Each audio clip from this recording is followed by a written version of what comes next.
Hello, I'm Kristen Ruiz, and I'll be reading the story St. George and the Dragon by Margaret Hodges.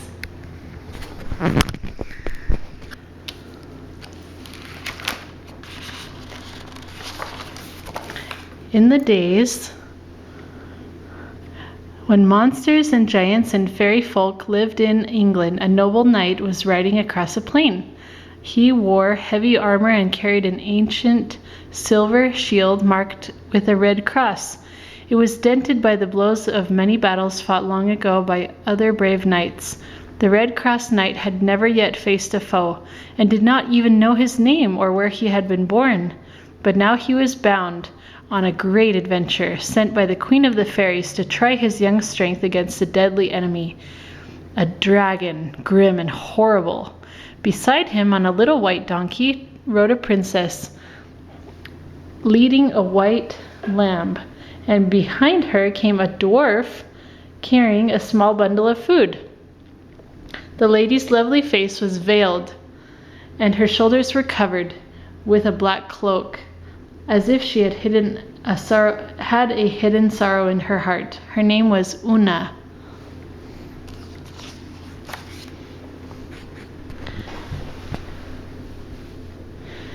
The dreadful dragon was the cause of her sorrow.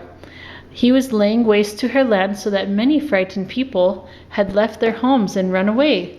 Others had shut themselves inside the walls of the castle with Una's father and mother, the king and queen of the country.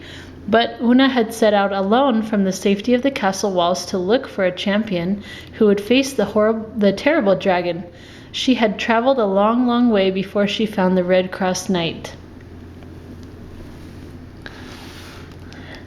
Like a sailor long at sea, under stormy winds and fierce sun, who begins to whistle merrily when he sees land, so Una was thankful.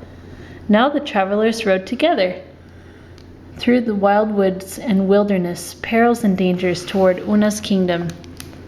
The path they had to follow was straight and narrow, but not easy to see. Sometimes the Red Cross Knight rode too far ahead of Una and lost his way. Then she had to find him and guide him back to the path. So they journeyed on, with Una by his side, fair and faithful. No monster or giant could stand before the knight's bright sword.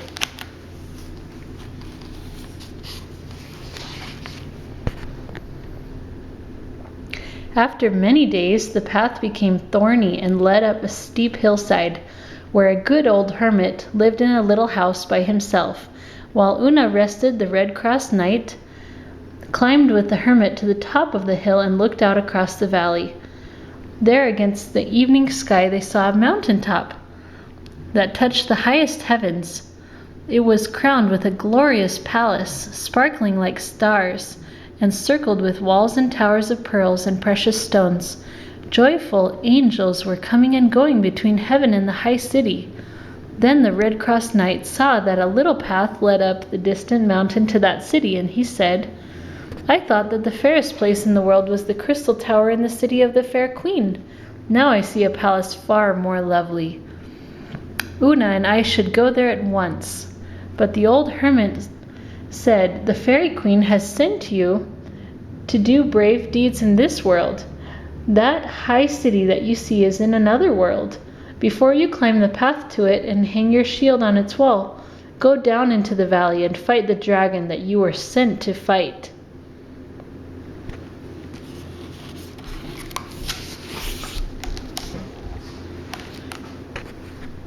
It is time for me to tell you that you were not born of fairy folk, but of English earth.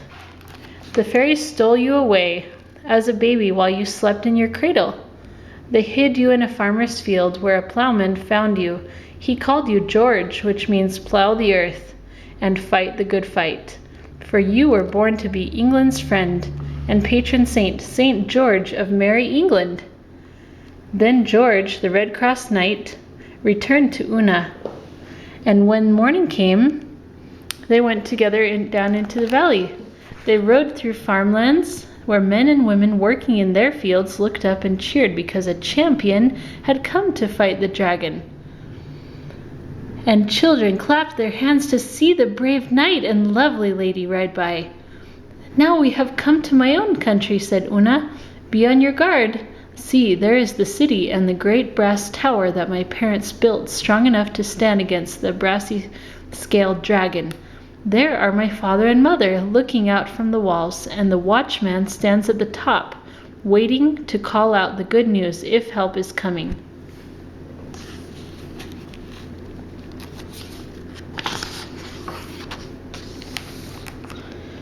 Then they heard a hideous roaring that filled the air with terror and seemed to shake the ground. The dreadful dragon lay stretched on the sunny side of a great hill, like a great hill himself. And when he saw the knight's armor glistening in the sunlight, he came eagerly to do battle. The knight bade his lady stand apart, out of danger, to watch the fight, while the beast drew near, half flying, half running. His great size made a wide shadow under his huge body, as a mountain casts a shadow on a valley. He reared high, monstrous, horrible, and vast, armed all over with scales of brass fitted so closely that no sword or spear could pierce them. They clashed with every movement. The dragon's wings stretched out like two sails when the wind fills them. The clouds fled before him. His huge long tail, speckled red and black, wound in 100 folds over his scaly back and swept the land behind him for almost half a mile. In his tail's end 2 sharp stings were fixed, but sharper still were his cruel claws. Whatever he touched or drew within those claws was in deadly danger. His head was more hideous than tongue can tell, for his deep jaws gaped wide, and showing 3 rows of iron teeth ready to devour his prey. A cloud of smothering smoke and burning sulfur poured from his throat, filling the air with its stench. His blazing eyes, flaming with rage, glared out from deep in his head. So he came toward the knight, raising his speckled breast, clashing his scales as he leaped to greet his newest victim.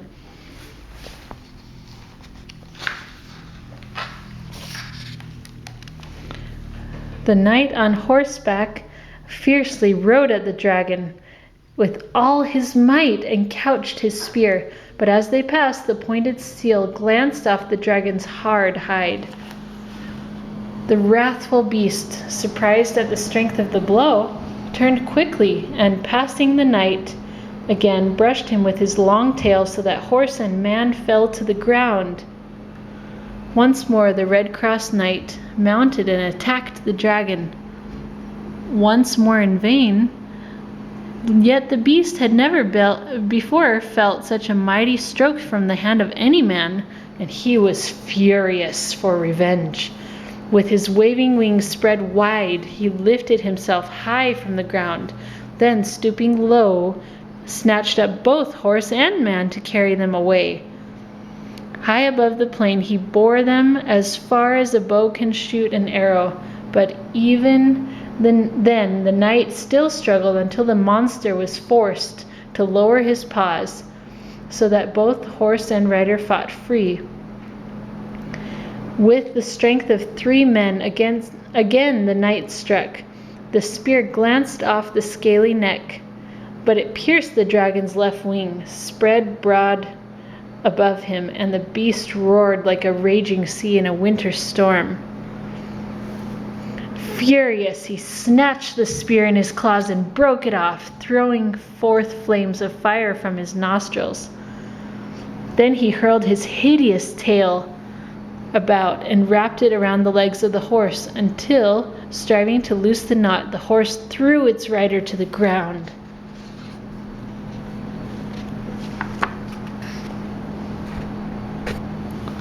Quickly, the knight rose. He drew his sharp sword and struck the dragon's head so fiercely that it seemed nothing could withstand the blow. The dragon's crest was too hard to take a cut, but he wanted no more such blows. He tried to fly away and could not because of his wounded wing. I will make part 2 now.